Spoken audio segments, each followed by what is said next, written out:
Are you interested in building your Rotary Club? Then answer this question in our quiz. What do these club activities have in common? Hosting an annual community forum on urgent public issues, sponsoring essay contests in high schools, giving a business ethics class to high school students, and creating a video of student essays on bullying. And the answer is, all our ways clubs in our District 5960 are elevating discussion of the Rotary four-way test to the community level. But why elevate discussion of the Rotary four-way test to the community level? Simple. Do you know of any other volunteer international service organization grounded on ethical principles? No, I don't. The Rotary four-way test then makes Rotary stand out from other service clubs. How does the Rotary four-way test make Rotary clubs stand out? Here's how. It increases integrity, credibility, respect for our work. It increases visibility of ethical decision-making. It creates goodwill and better friendships. It's beneficial to all concerned. It interests prospective members in joining our Rotary clubs. You're right. I hear visitors at our club meetings saying they like hearing about the Rotary four-way test. Okay, I get why elevating the Rotary four-way test to the community level can help our clubs grow. How do we begin? I'm glad you asked. There are many ways your club can begin. Let's take a look around Rotary District 5960 to see how clubs are growing by elevating the Rotary four-way test to the community level. St. Paul Sunrise Rotary President Kathy Quinlivan invites her Rotary Club members to present vocationals, to tell about their lives and to discuss how they are using the Rotary four-way test. Show me how members share their thoughts about the Rotary four-way test with one another.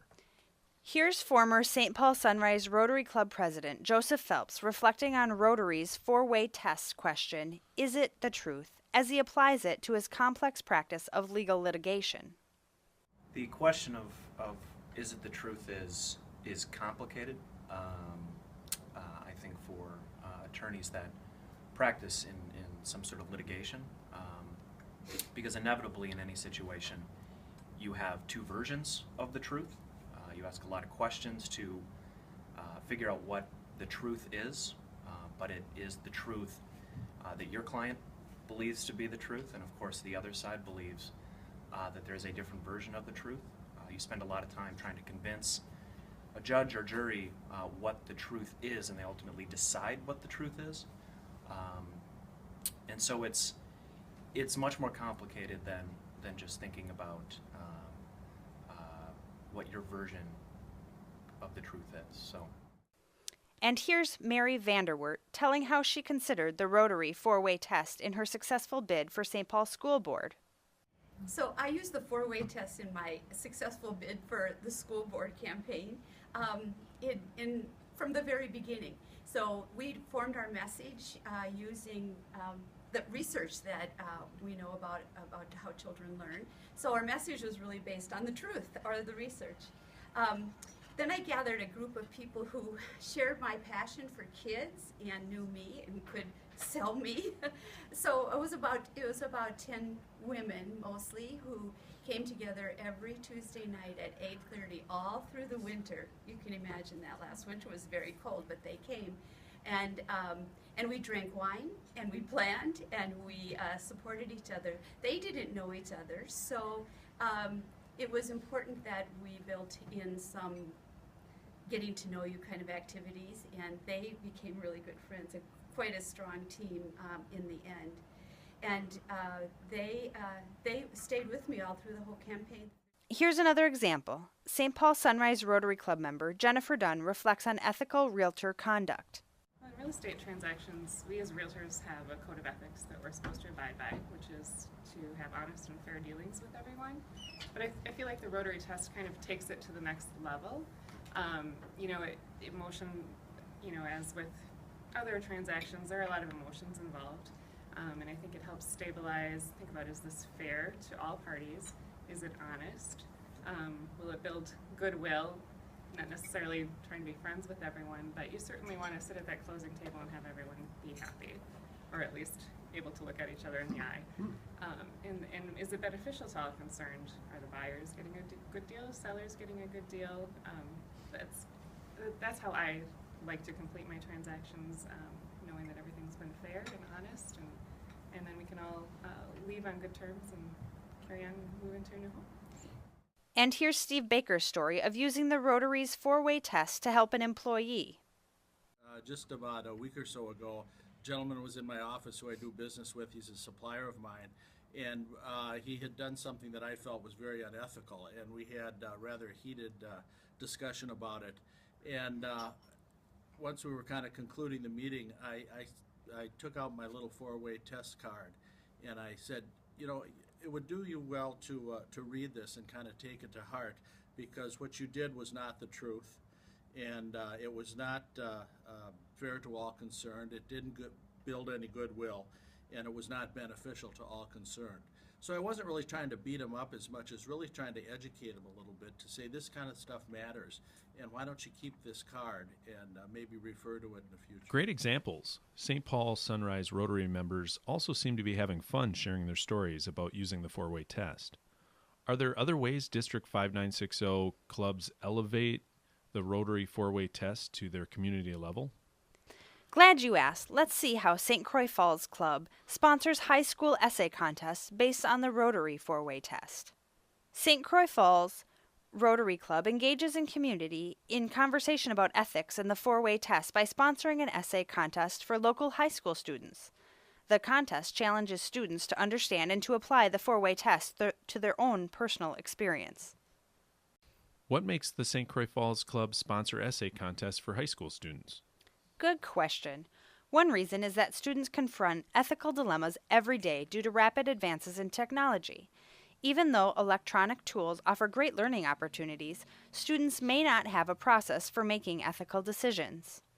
What ethical dilemmas do students confront? Here are a few dilemmas students face. It's easy to cheat using electronic media and teaching tools. Even when a student is not physically with friends, social media reaches into their lives and exposes them to peer pressure. The sense of urgency and immediacy of new communication tools may trigger risky behavior, like texting when driving. Easy access to pornography and other inappropriate information can expose students to images, videos, and other content that are exciting but intrusive and disturbing. Students are often more tech-savvy than their parents and may have the ability to work around safeguards and guidelines parents establish. Through understanding the Rotary four-way test and applying it to their personal experiences, students consider options and learn to recognize ethical choices. Here's a video narration of a winning student's essay on how she used the Rotary four-way test to help prevent violence among students riding a school bus. We all control our own actions through our own personal choices. Sometimes children do something wrong because they don't know any better. However, children make the choice to act ethically, just as adults do. On the most basic level, I believe that by the age of 5, children know the difference between right and wrong. This is why, when I saw the elementary students on my school bus bullying each other to the point of making each other cry, I didn't categorize them as children who didn't know any better. I categorized this as people behaving unethically. A typical day on bus 25 included phrases such as, "Shut up!" or "I'm going to kill you," being shouted by children as young as age 5. It would also include children teasing each other, calling each other stupid or fat. Then someone would break out in tears, and the bus driver would say, "Everyone, sit down and be quiet." I could tolerate the noise and chaos, but the crying child was where my toleration ceased. It was the tears of kindergartner Cassie that first compelled me to get up out of my seat with the other high school students in the back of the bus and go comfort her. I asked her about school, her favorite animal, her color. As soon as I came and sat in the front of the bus, the other kids stopped picking on each other. How does the St. Croix Falls Club conduct their essay contests? The club uses the following approach, and your club could use these steps too. Offer designated prizes. Find a cooperating high school or schools. Develop a method for student competitor selection. For example, if your club recognizes a Rotary Student of the Month, those students could be the competitors. The opportunity to compete for the prize can be noted as one of the benefits of being selected Rotary Student of the Month. Have assignment guidelines and rubric. Appoint impartial judges. Example, avoid family members of potential competitors. Provide evaluation tools for judges. Have a timeline. and provide resources. If our club decides it wants to sponsor a high school essay contest, can we see the St. Croix Falls essay contest materials? Sure, you can go to District 5960's website to find examples of essay contest rules, forms, and agreements. Are there other ways District 5960's clubs are elevating the four-way test to the community level? Yes, other examples are clubs providing ethics training to high school students. Let's see how clubs can elevate the Rotary four-way test to the community level by sponsoring ethics training for high school students. Egan Rotary Club in Rotary District 5950 adopted the ethics training curricula Jim Overrocker created at the University of St. Thomas Business School. The Northfield Rotary Club received help from and partnered with the Egan Rotary Club, adopting the course, launching their own successful ethics training for high school students. Egan Rotarian Bill Lindberg has facilitated sessions for the Northfield Club and lent his expertise in the transition to a local program. In the fall of 2015, the Northfield Rotary Club held their first Rotary Ethics Workshop. Here, students are enjoying the energizing event, which was conducted in a donated space at the Community Resource Bank in Northfield. If your club wishes to offer ethics training for high school students, contact either Northfield or Egan Rotary Clubs about how your club can adopt the Egan Rotary course. I also hear about ethics training for high school students at Camp Ryla. Yes, Rotary District 5960 and Rotary Club of St. Paul operate Camp Ryla, which stands for Rotary Youth Leadership Awards, every April. Camp Ryla is a 5-day camp which strengthens leadership skills and capabilities of over 100 high school students through physical, mental, emotional, and intellectual challenges. It emphasizes problem solving, teamwork, and interaction with other outstanding students and volunteer counselors and presenters. Camp Ryla offers an ethics discussion on the 3rd day of the camp.